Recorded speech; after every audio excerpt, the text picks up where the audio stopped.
माझ्या मित्र आणि मैत्रिणींसोबत बीचवर मज्जा आणि मस्ती करायला आलो आहे.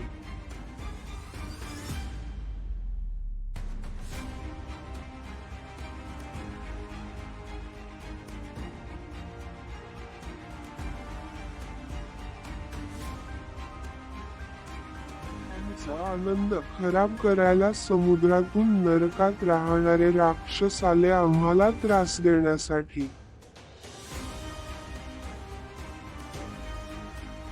आणि मी आहे एक महान हिरो.